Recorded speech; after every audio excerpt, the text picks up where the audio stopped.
ಇನ್ನು ಬೆಳಗಾವಿಯಲ್ಲಿ ಬಸವಜಯ ಮೃತ್ಯುಂಜಯ ಸ್ವಾಮೀಜಿಗಳ ನೇತೃತ್ವದಲ್ಲಿ ಪಂಚಮಸಾಲಿ ಹೋರಾಟ ಇವತ್ತು ಕೂಡ ಅದು ನಡೀತಾ ಇದೆ. ಬೆಳಗಾವಿಯಲ್ಲಿ 2A ಮೀಸಲಾತಿಗಾಗಿ ಪಂಚಮಸಾಲಿ ಹೋರಾಟ ಮುಂದುವರೆದಿದೆ.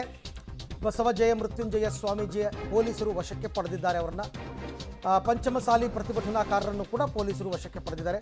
ಸಾಲು ಸಾಲು ಪ್ರೊಟೆಸ್ಟ್ಗಳಾಗ್ತಾ ಇದೆ. ಸುವರ್ಣಸೌಧದತ್ತ ಮೆರವಣಿಗೆ ಹೊರಟಿದ್ರು ಪಂಚಮಸಾಲಿ ಮುಖಂಡರೆಲ್ಲರೂ ಕೂಡ ಕಪ್ಪು ಪಟ್ಟಿ ಧರಿಸಿ ಪ್ರತಿಭಟನೆ ನಡೆಸ್ತಾ ಇದ್ರು ಮುಖಂಡರು. ಕೊನೆಗೆ ಅವರು ಸುವರ್ಣಸೌಧಕ್ಕೆ ಹೋಗೋದಕ್ಕೆ ಬಿಟ್ಟಿಲ್ಲ. ನಿನ್ನೆ ಸೇಮ್ ರೈತರು BJP ಅವರು ಮಾಡಿದ್ರಲ್ಲ ಅದೇ ರೀತಿ ಇವ್ರನ್ನು ಕೂಡ ವಶಕ್ಕೆ ಪಡೆದಿದ್ದಾರೆ ಪೊಲೀಸರು. ಹೋರಾಟ ಮಾಡ್ತಾ ಇರೋದು ಯಾತಕ್ಕೆ ಅಂತಂದರೆ ಅಲ್ಲಿ ಸೆಷನ್ ನಡೀತಾ ಇದೆ ಅನ್ನೋ ಕಾರಣ.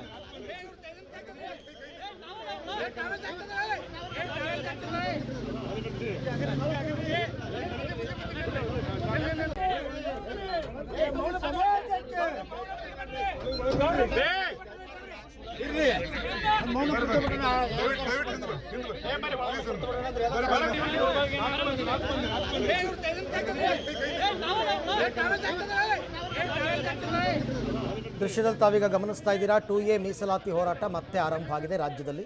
ಅದರಲ್ಲೂ ಸದನ ನಡೀತಾ ಇರುವ ಹೊತ್ತಲ್ಲಿ ಬೆಳಗಾವಿಯಲ್ಲೇ ಪಂಚಮಸಾಲಿ ಪೀಠಾಧ್ಯಕ್ಷರು ಬಸವಜಯ ಮೃತ್ಯುಂಜಯ ಸ್ವಾಮೀಜಿಗಳ ನೇತೃತ್ವದಲ್ಲಿ ಹೋರಾಟ ನಡೀತು. ಬಸನಗೌಡ ಪಾಟೀಲ್ ಯತ್ನಾಳ್ ಮತ್ತು BJP ಎಲ್ಲರೂ ಕೂಡ ಈ ಹೋರಾಟಕ್ಕೆ ಸಾಥ್ ನೀಡಿದ್ರು.